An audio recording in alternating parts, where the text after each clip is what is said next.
মনে হয় না হঠাৎ করে যে বৃষ্টির দিনে একটু অন্য কিছু বানিয়ে বাচ্চাদেরকে খাওয়াই, ঠিক তেমনই একটি খুব সিম্পল রেসিপি আপনাদের মাঝে হাজির করছি, যা আপনারা খুব ঘরোয়া পদ্ধতিতে খুব সহজভাবে করতে পারবেন। আমার এই রেসিপিতে লাগবে 2টা ডিম, হাফ কাপের থেকেও কম সয়াবিন তেল, 1 কাপের থেকে একটু বেশি দুধ, লিকুইড দুধ, লাগবে ভ্যানিলা এসেন্স, লাগবে 1 কাপ চিনি, আর লাগবে 2 কাপ ময়দা। এবার আমি দেখিয়ে দিচ্ছি কিভাবে আপনারা সহজভাবে এটা তৈরি করবেন।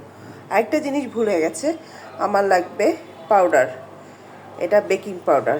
বেকিং পাউডারটা আমি সবসময় এটাই কিনি, এটাই খুবই ভালো, আপনারা যে যেটা কিনেন। প্রথমে আমি কি দিব, ব্লেন্ডার জারের মধ্যে আমি জাস্ট একটু লবণ দিব। যারা লবণ দিতে চান না তারা স্কিপ করবেন, লবণটা আমার ভালো লাগে, তাই মিষ্টি জাতীয় জিনিসে আমি লবণ দিই। তারপরে আমি 2টা ডিম দিব, আর আমি চিনি সবটুকু দিয়ে দিব। এখন আমি ব্লেন্ডার মিক্সডে, এখন এই সব উপকরণগুলি আমি ব্লেন্ডারে 1 থেকে 2 মিনিট গ্রেট করব। এখন আমি এই সবগুলো উপকরণ একসাথে ঢেলে দিব। যাদের বাসার হ্যান্ড বিটার আছে হ্যান্ড বিটারও করতে পারেন, তবে আমি সহজ পদ্ধতিতে করছি। যাদের বাসার বিটার নেই তারা কিভাবে করবেন। তারপর আমি এটাকে, এই স্মুথটাকে একটু ভালো মতো নেড়ে দিব যাবে। তারপর আমি এখানে পরিমাপ মতো বেকিং পাউডার হাফ চা চামচ, এখানে বেশি দিবে, হাফ চামচ,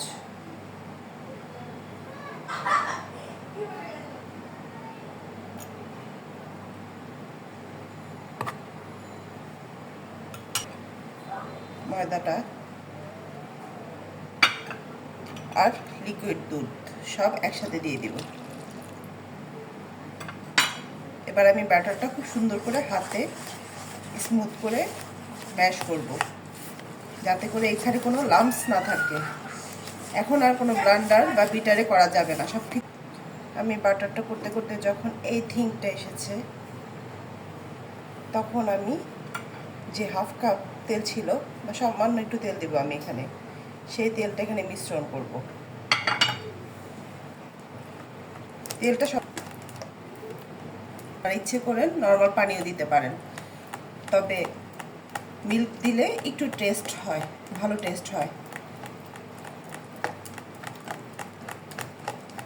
এই যে আমার থিংটা কি সুন্দর হয়েছে।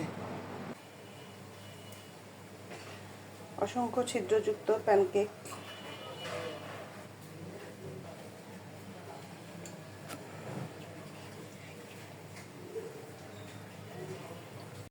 যেহেতু আমার বাচ্চারা চকলেট লাভার, তাই আমি তাদেরকে চকলেট দিয়ে পরিবেশন করছি। আপনাদের ইচ্ছে হলে আপনারা হানি দিয়ে অথবা মিল্ক দিয়েও করতে পারেন, তবে চকলেটটা দিয়ে বাচ্চারা বেশি প্রেফার করে।